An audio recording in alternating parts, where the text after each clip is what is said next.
नमस्कार, you and yoga में आपका स्वागत। आज के अंक में एक ऐसी ध्यान विधि का वर्णन करने जा रहे हैं जिसका निरंतर अभ्यास करने पर आपकी शक्ति के सारे स्रोत खुलने लगेंगे। आप अत्यधिक शक्तिशाली अपने आप को अनुभव करेंगे। जीवन के झंझावातों में, जीवन के संघर्षों में आसानी से पार पा सकेंगे। अपने भीतर एक ऊर्जा का स्रोत अनुभव करेंगे और जैसे जैसे ध्यान करते जाएंगे वो ऊर्जा का स्रोत आपको परम सुख, परम शांति की ओर ले जाता हुआ आपके समस्त कार्यों में आपका सहायक सिद्ध होगा। तो घोर पॉजिटिविटी बढ़ाने के लिए, अपने मन मस्तिष्क को ऊर्जावान रखने के लिए और इस संसार के संघर्षों से पार जाने के लिए और पारलौकिक सुख पाने के लिए ये ध्यान विधि बड़ी महत्वपूर्ण है। इस ध्यान विधि को ठीक से समझें और फिर इसका नित्य अभ्यास यदि करें तो पाएंगे कि आपका जीवन एक नई दिशा की ओर, एक नई ऊर्जा की ओर, कल्याण मार्ग की ओर बढ़ना प्रारंभ हो गया है। तो सीधे आते हैं विज्ञान भैरव तंत्र के श्लोक संख्या 132 पर। कहा गया है, नित्यो विभुर्निराधारो व्यापकश्चाखिलाधिपः शब्दान प्रतिक्षणं ध्यायन् कृतार्थोऽर्थानुरूपतः।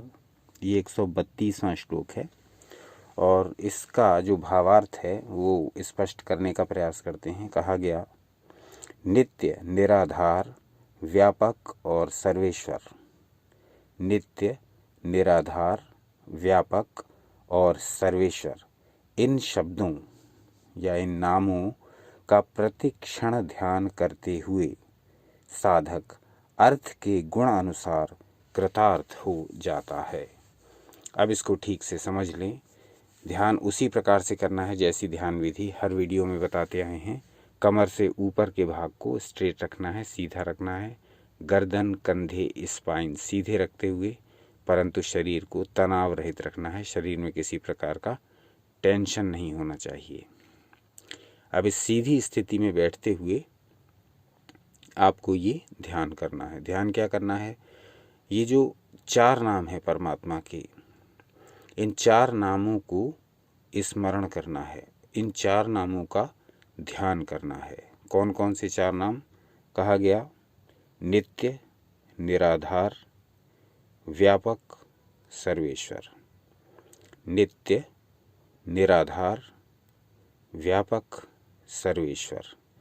अब इनके अर्थ क्या हैं? नित्य का अर्थ है हमेशा रहने वाला, शाश्वत, सनातन। नित्य नवीन बना रहने वाला, नित्य नूतन रहने वाला, यानी कभी भी पुराना ना होने वाला, सदा स्थित रहने वाला। ये नित्य शब्द के अर्थ हैं, यानी सदा विराजमान रहने वाला नित्य। इसका आपको ध्यान करना है। दूसरा है निराधार, जो किसी आधार के आश्रित ना हो, जो किसी पर अवस्थित ना हो, जो किसी सहारे को न लिए हुए हो, वो होता है निराधार, जिसका कोई बेस ना हो, सब जगह फैला हुआ हो। तीसरा है व्यापक। व्यापक का अर्थ है प्रत्येक दिशा में व्याप्त, कोई भी दिशा उससे खाली नहीं, शून्य में भी व्याप्त और जहाँ पर वस्तुएं हैं, जहाँ पर व्यक्ति हैं, वहाँ पर भी व्याप्त। तो व्यापक का अर्थ है प्रत्येक दिशा में, प्रत्येक कण कण में बसा हुआ। तो ये व्यापक का अर्थ है। अब देखते हैं सर्वेश्वर, सबका ईश्वर, सबका निर्माता, सबका पालन करता, सबका संहार करता, सर्वेश्वर, सबका ईश्वर। तो ये 4 नाम जो हैं इनके बारे में कहा गया, नित्य, निराधार, व्यापक और सर्वेश्वर।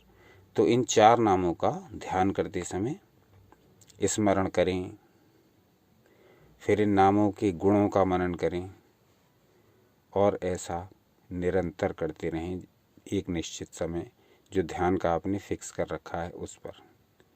जब ये करते जाएंगे तो ये शब्द अपना प्रभाव दिखाने लगेंगे। इन शब्दों का प्रभाव आपके शरीर पर और आपके मन पर दृष्टिगोचर होने लगेगा। और जब शरीर पर और मन पर दृष्टिगोचर होगा तो वो आपके कर्मों में भी दिखाई देने लगेगा। जो आप कर्म कर रहे हैं, जो दिनचर्या आपकी है, जिस प्रकार का काम आप करते हैं, जिस व्यवसाय में आप हैं, जिस प्रकार से आप भोजन करते हैं, जिस प्रकार से आप शयन करते हैं, आपके सारे कामों में ये शब्द अपना प्रभाव दिखाने लगेंगे। यदि नित्य प्रति आप इन शब्दों को स्मरण करेंगे और इन शब्दों का ध्यान करेंगे, इन शब्दों के अर्थ पर मनन करेंगे और ऐसा अनुभव करेंगे कि ये शब्द मेरे साथ निरंतर हैं, तब ये शब्द आपके भीतर एक प्रकार का ऊर्जात्मक ये जो सकारात्मक ऊर्जा है वो ऊर्जात्मक प्रवाह उत्पन्न कर देंगे। और वो ऊर्जात्मक प्रवाह निश्चित रूप से आपके जीवन को बदलने वाला सिद्ध होगा। तो करके देखिए, बड़ा विचित्र प्रयोग है, बड़ा आकर्षक प्रयोग है, बड़ा सरल प्रयोग है। इसमें बहुत कुछ करना नहीं, बहुत सारी क्रियाएं आपको नहीं करनी है, उल जुलूल काम आपको करने नहीं। केवल स्पाइन को सीधा रख कर बैठिए, इन शब्दों का ध्यान करिए, इन शब्दों का जो अर्थ है उनका ध्यान करिए और थोड़ी देर इसी प्रकार के विचार में अपने को डुबो करके रखिए, जितने भी समय तक आप ध्यान करते हैं। फिर आप अपनी दिनचर्या में लग जाइए। अब आपको जब भी समय मिले या जब भी आपका मन करे या जब भी भीतर से तरंग उठे, तब फिर दिन में किसी भी समय इन 4 नामों का स्मरण कर लीजिए। ऐसा कई बार करते रहेंगे तो फिर ये आपके अभ्यास में आ जाएगा, आपके मस्तिष्क में समा जाएगा, आपके साथ हार्मोनाइज हो जाएगा, आपके साथ एकाकार हो जाएगा। तो फिर ध्यान करना नहीं पड़ेगा, ध्यान हो जाएगा। तो इन शब्दों का कुछ दिन लगातार अभ्यास करते रहने पर ये शब्द पूरी तरह से हमारे भीतर समाहित हो जाएंगे और गाहे बगाहे, चाहे अनचाहे, ये शब्द आपके भीतर प्रस्फुटित होते रहेंगे। और एक बार ऐसा होना प्रारंभ हो गया, इन शब्दों का प्रस्फुटन आपके भीतर स्टार्ट हो गया, तो फिर आपके भीतर शक्ति के जो स्रोत हैं वो खुलने लगेंगे। शक्ति आपके भीतर ही भरी हुई है और इस शक्ति के द्वारा ही आपके सारे कार्य संचालित होते हैं। ये शक्ति हमें भोजन से मिलती है, ये शक्ति हमें जल से मिलती है, पंच तत्वों से मिलती है, और ये शक्ति हमें अन्य स्रोतों से भी मिलती है, जैसे अध्यात्म से। तो यहाँ हम तंत्र की शक्ति की बात कर रहे हैं। विज्ञान भैरव तंत्र का ये जो महत्वपूर्ण श्लोक है, श्लोक संख्या 132 श्लोक संख्या 132 में जो वर्णन है वो देखने में बड़ा सरल है। मात्र 4 नामों का ध्यान और ऊर्जा का अनुसंधान, ऊर्जा की प्राप्ति। तो ये ऊर्जा की प्राप्ति का अनुभव जब ही कर पाएंगे जब इन शब्दों पर अनुसंधान करेंगे, जब इन शब्दों पर प्रयोग करेंगे, जब अपने शरीर और मन को इस प्रयोग के लिए तैयार रखेंगे। केवल ऐसा नहीं कि जैसा बहुत सारे वीडियोस में दिखाया जाता है कि मात्र सुन लीजिए या मात्र बोल लीजिए और आपका काम हो गया। ऐसा कुछ नहीं, हर काम अपने नियमानुसार घटित होगा। तो इन 4 नामों का नित्य प्रतिस्मरण करिए, इन 4 नामों को अपने भावों में धारण करिए, इन 4 नामों पर मनन करिए, इन 4 नामों के अर्थों पर विचार करिए, इन 4 नामों को एक निश्चित समय पर अपनी ध्यान विधि में सम्मिलित करिए। और जब भी समय हो तो भी अपनी दिनचर्या में अपने कामों को करते हुए भी इन 4 नामों का स्मरण कर सकते हैं, इन 4 नामों का ध्यान कर सकते हैं, इन 4 नामों का मनन कर सकते हैं। जब ये करने लगेंगे तो विश्वास मानिए ये शब्द आपके भीतर अपनी ऊर्जा का संचार करने लगेंगे। मंत्र क्या होता है? मन को त्राण देने वाला, मन को उन सब चीज़ों से त्राण देने वाला जो आपके जीवन को कठिन बनाती हैं, जो आपके जीवन को दुखी बनाती हैं। तो मंत्र का अर्थ है कि आपके जो मन को ये तार देता है समस्त प्रकार के दुखों से। तो ये आपके ऊपर है कि आप इस मंत्र का प्रयोग कैसे करते हैं, कब करते हैं, कब तक करते हैं, किस प्रकार से करते हैं। तंत्र में जितनी भी विधियां बताई गई हैं सारी घोर प्रैक्टिकल हैं, हमारे लिए हैं, हमारे कल्याण के लिए हैं, हमारे जीवन को सुंदर, सुखी, सुगम, निरोगी, आनंद में बनाने के लिए हैं। तो जितना अधिक इनको आप प्रयोग करेंगे उतना ही अधिक इनका अनुभव भी करेंगे। तो आपके लिए आज का अंक में 132 श्लोक लिया और 132 श्लोक की पूरी व्याख्या करने का प्रयास कर रहे हैं। तब आगे इस श्लोक में कहा गया है, दूसरे भाग में कहा गया है कि इस प्रकार का ध्यान करते हुए साधक अर्थ के गुण अनुसार कृतार्थ हो जाता है। अब ये बहुत गंभीर बात है, बहुत गहरी बात है। कहा गया कि इस श्लोक का या ये जो शब्द दिए हुए हैं, ये जो नाम दिए हुए हैं, नाम कौन कौन से हैं? नित्य, निराधार, व्यापक और सर्वेश्वर। ये जो नाम दिए हुए हैं, यदि इनका ध्यान करता जाए साधक तो क्या होता है? इनके अर्थ के अनुसार कृतार्थ हो जाता है। इनका जो अर्थ है, जैसे आपको पहले बताया वीडियो के प्रारंभ में ही कि नित्य शब्द का क्या अर्थ है, निराधार का क्या अर्थ है, व्यापक का क्या अर्थ है और सर्वेश्वर का क्या अर्थ है। तो जो इनका अर्थ है उसका विचार और जो इनके शब्द हैं, जो यानी कि जो इनके नाम हैं, नित्य, निराधार, व्यापक और सर्वेश्वर, तो इन नामों का और इनके अर्थों का जो विचार करता है साधक, जो अभ्यास करता है, जो नित्य प्रति की अपनी दिनचर्या में इसको सम्मिलित कर लेता है, जो अपनी ध्यान विधियों में इसको प्रयोग करता है, उसके लिए क्या कहा गया? उसके लिए कहा गया प्रतिक्षणम ध्यायन कृतार्थोऽर्थानुरूपतः।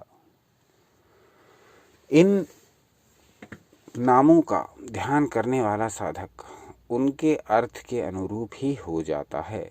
बहुत ही गूढ़ अर्थ, इनके अर्थों के अनुरूप ही हो जाता है।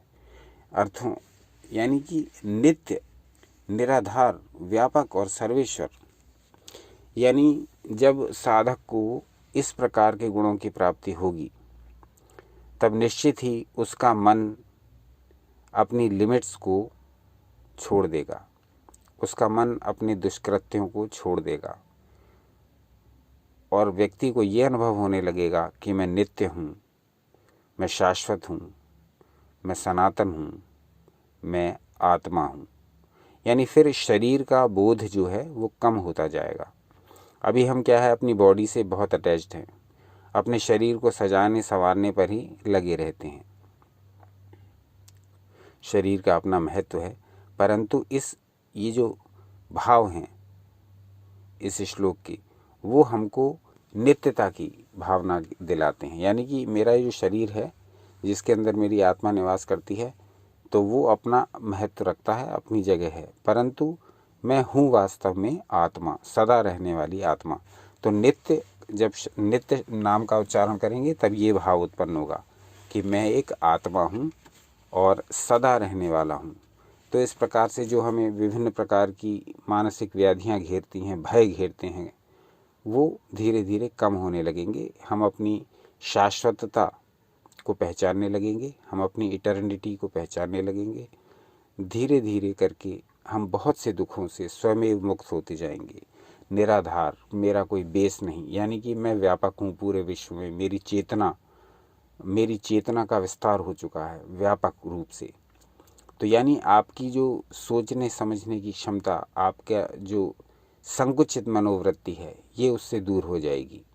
आपका जो फलक है, आपका जो होराइजन है, उसका विस्तार होगा। सोचने समझने की क्षमता, अपने मस्तिष्क का विस्तार करने के लिए बहुत ही उपयोगी श्लोक, विस्तार प्राप्त होगा, इससे व्यापकता आती है। इसमें जो दूसरा शब्द है या नाम है वो है तीसरा, व्यापक। नित्य, निराधार और व्यापक। तो व्यापक का अर्थ है कि जिस प्रकार से ईश्वर सर्वव्यापक माने जाते हैं, यानी सभी ओर व्याप्त, सभी दिशाओं में व्याप्त, प्रत्येक कण कण में व्याप्त, उस प्रकार की सर्वव्यापकता का नाम का उच्चारण करने से और इस प्रकार का ध्यान करने से होता क्या है कि व्यापक शब्द हमारे भीतर अपनी पैठ बनाने लगता है, अपना प्रभाव बनाने लगता है, अपनी ऊर्जा हमें देने लगता है। तो इस व्यापकता को जान करके हम भी व्यापक हैं, क्योंकि आत्मा परमात्मा का ही एक अंश है और चूंकि परमात्मा व्यापक है तो आत्मा की व्यापकता भी परमात्मा के संयोग से सिद्ध होती है। इसलिए जब इस व्यापक शब्द का हम उच्चारण और मनन और ध्यान करेंगे तो व्यापकता के गुण भी हम में सम्मिलित होने लगेंगे। धीरे धीरे ही सही हम अपनी व्यापकता को अनुभव करने लगेंगे। फिर तमाम तरह की संकुचित मनोवृत्तियाँ, दुख भरी भावनाएं धीरे धीरे स्वयं ही दूर होती जाएंगी। अब इसमें चौथा जो नाम है या जो शब्द है वो है सर्वेश्वर, यानी सबका ईश्वर, यानी सबका निर्माता। तो यहाँ सबका निर्माता हमारे लिए कैसे ये शब्द काम करेगा, वो इसलिए कि जो भी कर्म हमारे वश में हैं, जो जिन कर्मों के लिए हम उत्तरदायी हैं, जिन कर्मों को हम डेली किया करते हैं, जो कर्म समाज हमसे अपेक्षा रख जिन जिन कर्मों की समाज हमसे अपेक्षा रखता है, वो सारे कर्म हमारे स्वयं बड़े सधे हुए, संतुलित और नियमित होने लगेंगे। सर्वेश्वर का अर्थ यहाँ ये नहीं कि व्यक्ति ईश्वर बन जाएगा। सर्वेश्वर तंत्र में समस्त अर्थ और शब्द बहुत गूढ़ हैं, बहुत गंभीर हैं और एक एक शब्द के बड़े बड़े व्यापक अर्थ हैं। तो यहाँ सर्वेश्वर का जो अर्थ है वो ये कि व्यक्ति अपने कर्मों का उत्तरदायी है, अपने कर्मों का ईश्वर बन जाएगा, क्योंकि उसके मस्तिष्क से वही प्रकार की भावनाएं निकलेंगी जो उसके लिए कल्याणकारी हों, और वो अपने कर्मों का चूंकि उत्तरदायी है इसीलिए वो वही कर्म करेगा जो उसे कल्याण मार्ग की ओर ले जाने वाले होंगे। तो इसलिए सर्वेश्वर शब्द का प्रयोग यहाँ इसलिए किया गया है कि वो अपने ऊपर नियंत्रण प्राप्त करने में सफल हो जाएगा। तो जब अपने ऊपर नियंत्रण प्राप्त कर लिया तब निश्चित ही संपूर्ण विश्व में उसका यश फैलेगा, उसकी प्रसिद्धि होगी और पूरा विश्व उसके विचारों की कद्र करेगा। तो ये जो 4 शब्द श्लोक संख्या 132 विज्ञान भैरव तंत्र में दिए गए हैं, इनको आप शब्द कहिए अथवा नाम कहिए, इन 4 शब्दों या नामों का नित्य प्रति आपको ध्यान करना है, नित्य प्रति आपको स्मरण करना है, नित्य प्रति आपको मनन करना है, एक ध्यान विधि के रूप में भी और अपनी दिनचर्या में सम्मिलित करते हुए भी। ध्यान विधि के रूप में आप जब करें, जब भी आप मेडिटेशन करते हो, जब भी आप उपासना के लिए बैठते हो, तब इन 4 नामों का स्मरण कर सकते हैं और इनके अर्थों का चिंतन कर सकते हैं। और पूरे दिन में कभी भी जब आपको समय मिले या जब आप चाहें तब भी, इसमें करना कुछ है नहीं, मात्र 4 नामों का स्मरण करना है और इन 4 नामों का ध्यान करना है। बस आंखें बंद करके, वैसे आप चेयर पर भी कर सकते हैं, इसको चलते फिरते स्मरण भी कर सकते हैं, अपने कामों को करते हुए भी इसको कर सकते हैं। इसमें किसी विशेष प्रकार के कर्मकांड की आवश्यकता नहीं, किसी विशेष प्रकार की क्रिया करने की आवश्यकता नहीं, किसी विशेष प्रकार की मुद्रा बनाने की आवश्यकता नहीं, किसी गुरु से दीक्षा लेने की आवश्यकता नहीं। तो ये जो 4 नाम बताए, तो इन 4 नामों को यदि आप अपने जीवन में धारण करें, आप अपनी ध्यान पद्धति में इनको सम्मिलित करें, तो निश्चित रूप से इनका पॉजिटिव इफ़ेक्ट आपके शरीर पर, आपके मन पर पड़ना निश्चित है, आपके कर्मों पर पड़ना निश्चित है, आपके जीवन पर पड़ना निश्चित है। आपकी दिनचर्या इससे पूरी तरह पॉजिटिविटी से भरी हुई होगी। इस प्रयोग को कर करके देखिए और इस प्रयोग के परिणामों का अनुभव लेकर के देखिए। परिणामों का अनुभव जब ही होगा जब पहले आप कार्य करेंगे, कार्य का ही परिणाम उत्पन्न होता है। बिना बीज बोए हुए फल नहीं निकल सकता। तो हम करते क्या हैं, फल की आशा बहुत जल्दी करते हैं। 10 मिनट मंत्र का उच्चारण करके चाहेंगे कि हमें कुबेर अपना आशीर्वाद दें, हमें महालक्ष्मी अपना आशीर्वाद दें और हम धन धान्य से परिपूर्ण हो जाएं। 10-15 मिनट का मंत्र उच्चारण करके, ये ऐसी हमारी आकांक्षाएं होती हैं। हमारा मन ऐसे हमें ऐसी ऐसी मूर्खताओं में फंसा देता है। तो जितना अधिक तप होगा उतना अधिक उसका फल होगा। आप महर्षि वेदव्यास को देखिए, कितने ग्रंथों की रचना उन्होंने कर दी, महाभारत से लेकर के पुराणों तक की रचना। तो ये तप का ही परिणाम है। तो तप करेंगे तो आपको ही उसका फल प्राप्त होगा। तो ये जो श्लोक बताया आपको विज्ञान भैरव तंत्र से, श्लोक संख्या 132, ये बहुत ही प्रैक्टिकल श्लोक है और इस श्लोक को अपनाने पर निश्चित ही इसके सकारात्मक परिणाम आपको अपने जीवन में अनुभव होने लगेंगे।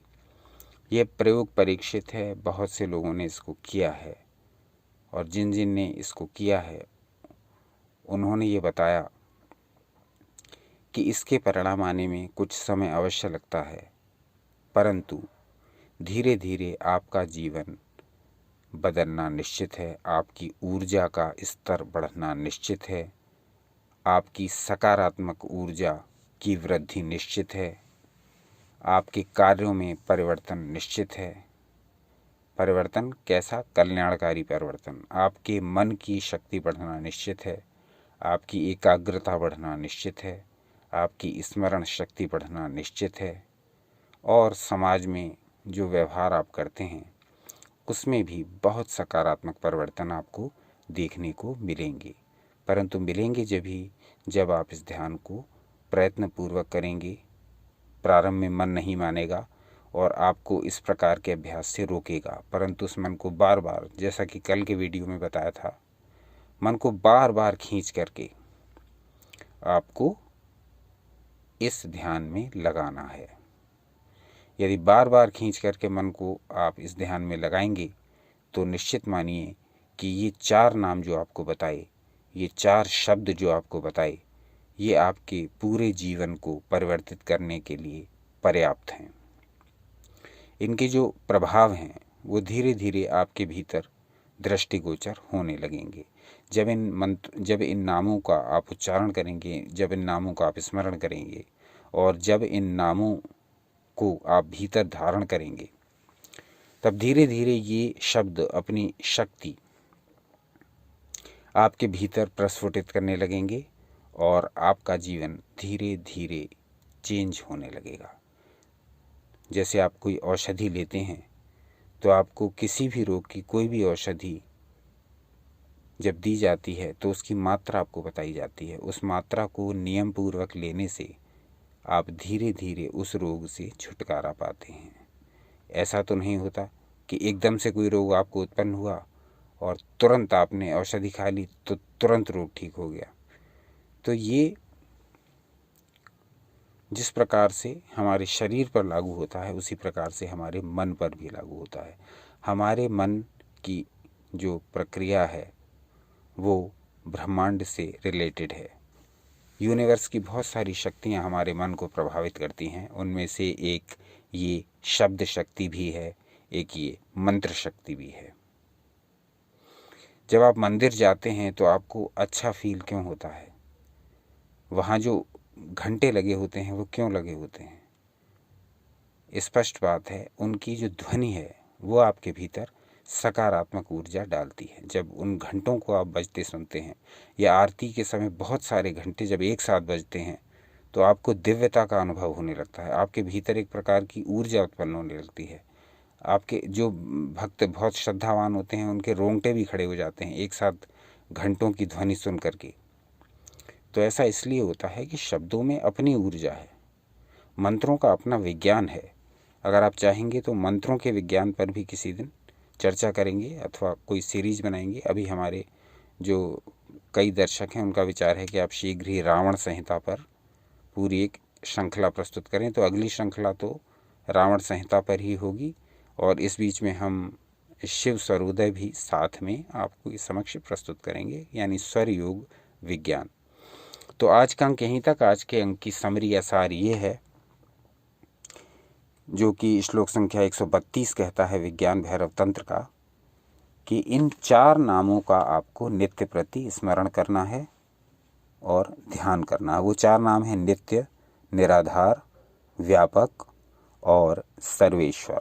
इन नामों का ध्यान करते समय ध्यान करें और अपनी दिनचर्या में जब भी समय मिले इन नामों का स्मरण करते रहें।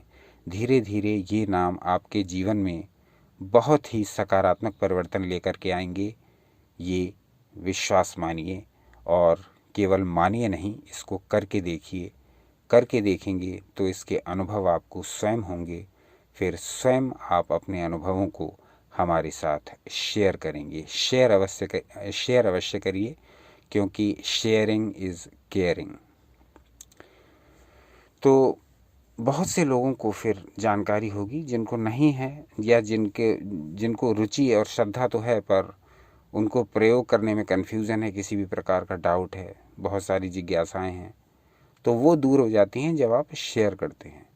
जब व्यक्ति देखता है कि अमुक व्यक्ति को ये अनुभव हुआ तो उसकी भी रुचि जगती है, उसके भीतर भी विश्वास पैदा होता है, उसकी श्रद्धा बलवती होने लगती है। तो शेयर करना बहुत ज़रूरी है। यदि आपको जो भी अनुभव हो हमारे वीडियोस को देख करके या अन्य आपने जहाँ से भी जानकारी ली हो उससे आप अभ्यास करते हो, तो भी कहीं से भी आपने अभ्यास किया हो तो भी आप अपने अनुभवों को हमारे साथ शेयर अवश्य करिए। तो आज का अंक यहीं तक। अंत में जाने से पहले आपको धन्यवाद अवश्य देना चाहेंगे, क्योंकि अब हमारे सब्सक्राइबर्स की संख्या 4400 को भी पार कर चुकी है और हमारे व्यूज़ की संख्या 4 लाख को भी पार कर चुकी है। ऐसा केवल और केवल आप दर्शकों द्वारा ही संभव हो पा रहा है, आप श्रोताओं द्वारा ही संभव हो पा रहा है। अन्यथा ये चैनल तो बहुत पहले से ही चल रहा है। हमारी वीडियोज़ उस समय प्रारंभ में भी बनते थे, परंतु आपके सहयोग और आपके स्नेह के बिना इस चैनल की निरंतर वृद्धि संभव ही नहीं है। तो इसी प्रकार से बनाए रखिएगा अपना सहयोग और देखते रहिए आपका अपना चैनल यू एंड योगा।